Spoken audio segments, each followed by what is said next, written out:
football just wasn't my thing. It was just something. Wait, I'm sorry. You are like one of the top running backs ever in the sport, and football really wasn't your thing? No, it wasn't.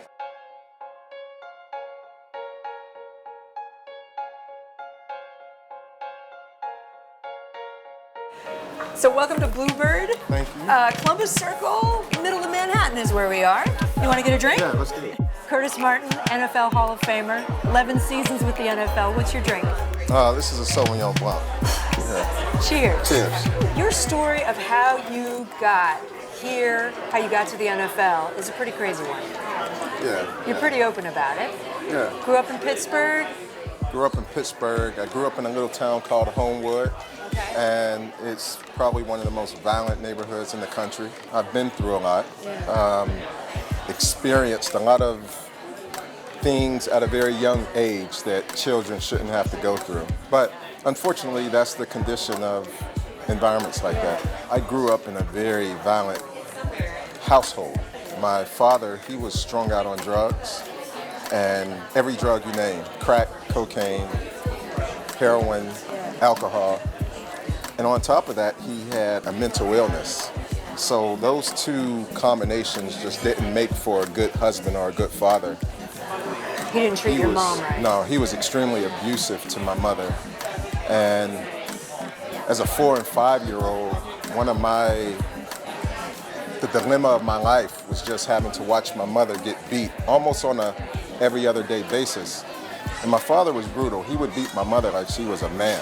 And that's not even the only violence in your life. Like the neighborhood was pretty violent. Oh yeah. Your grandmother. The neighborhood. Your grandmother was killed. When we walked in one day, my mother actually walked in and found her mother lying there murdered with this big butcher knife that I used to always see in the kitchen. That butcher knife was embedded. Oh my God. Please tell me you didn't see that as a child. My mother literally saw her mother lying there like that. Blood everywhere, eyes wide open. That was a devastating moment in our lives. I can't even imagine. Yeah, because my grandmother, she was as close and almost as closer to me than my mother was. Yeah, she was a mother figure for you. Yeah. And you have no father figure at that point. Well, the thing is that I didn't have not one, and I was literally wishing my coach, Bill Parcells, who you may be familiar with. Yes, I'm I familiar called with him for Father's Day yesterday, and I was telling him, I said, I just want you to know that I appreciate you because you gave me the one chance that nobody else was willing to give me. And I told him, I said, I don't know where I would be had you not taken that chance on me and drafted me.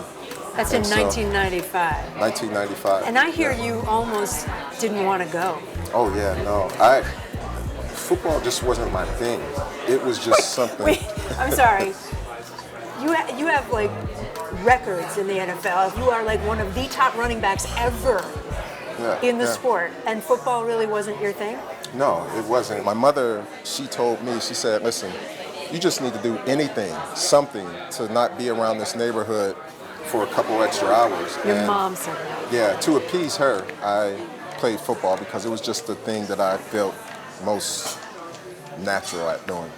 It's interesting because I almost feel as though everything else is bonus. I've made it to the NFL and the Hall of Fame, and I've done really well in business and all that, but to me, this is all just extra. I just wanted to live past 21, and I feel like everything that's occurred for me and happened for me after 21 is just like gravy, and I don't live life as though it's extra, and I don't take things for granted. So Bill Parcells calls you, and he's like, "Hey, we're gonna draft you for the Patriots." Yeah.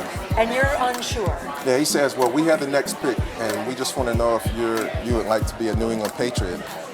And I just said, "Well, yes, sir." And as soon as I hung up the phone, I told everyone else, I turned around, all my family and friends were there, and I said, I literally just don't want to do this. I feel like I got myself into something that I really just don't want to do. Why? Because it was too big? No, I just didn't care to play football. I just didn't really care about it too much. And a guy who was there said to me, he said, Curtis, well, maybe Do you ever think that football might be that vehicle that allows you to do all those wonderful things that you say you want to do for other people? And it was almost as though that very moment, football began to have a different meaning. And I saw a different purpose in it, which adjusted my thinking and made me take a different approach to the way I viewed football. I mean, I learned to enjoy it.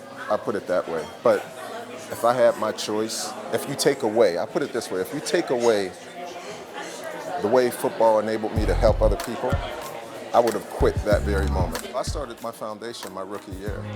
And even though I didn't have a lot of money, I just said, I'm going to take 10% of everything I receive and put it in this foundation. Your own money? Yeah. So I funded it myself. I still fund my own foundation.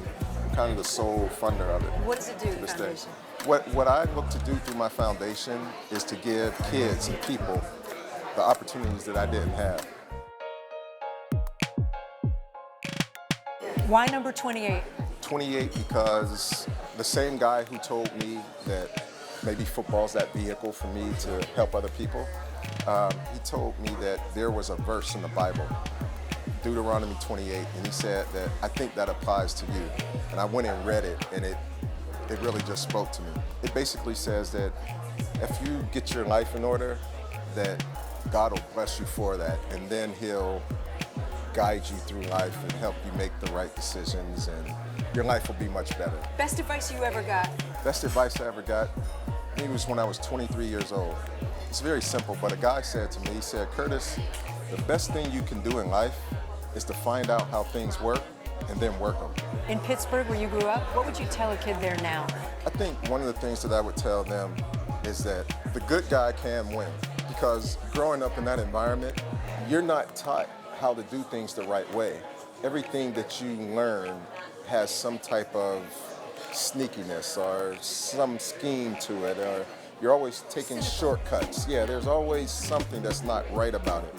So one of the things that I would tell a kid growing up in that environment is be the one who stands out because you do things the right way. You're doing something for your hometown right now. Well, you know something? A couple years ago, I had my little girls in Pittsburgh with me. I said, let me show you where Daddy used to play football when he was a little bit older than you. I'm walking around the field and everything, and I have such a sense for danger, you know, and I just decided to leave. So we walk back around the field, we get in the car, we leave, and as soon as we leave, I get a text from a guy that I grew up with in that neighborhood, and he said, as soon as you left, this little girl got shot in the head and shot in the foot. And at the field? At the field that we had just left. And I'm glad that my little girls didn't have to experience that. But what it did to me was, I said to myself, now you know what? It has been like this ever since I was a kid. And I just said, you know what? I want to do something about that. What I'm doing is trying to make that a safe environment so that kids can go and play football and not have to worry about getting shot or going home. It sounds ridiculous, Curtis. Yeah. You know? And it sounds ridiculous that you have to worry about getting shot at a pee-wee football field. Yeah, and you wouldn't believe the violence that takes place in some of these areas. And like I said, many of my friends right around that area, so many of my friends have been literally brutally murdered. And so I wanted to do something about that. I know I'm not going to solve violence in the neighborhood, but I know that I can make that environment a little safer. So we're safe space. Yeah, we're building a field, we're putting in protection, we're putting in metal detectors, we're putting security guards, and we're actually not just building the field, but we're looking to do an entire complex where we'll be able to provide services for, you know, children, for families. I enjoy doing business. I love business, and it's not just so that I can get rich and make a whole lot of money. My goal is to get to the point where I can afford to live off of 20% of my money. I literally would like to give 80% of my money away. Curtis, this has been amazing to talk to you. I mean, thank you. Well, likewise. Please take a sip of... You're easy to talk to.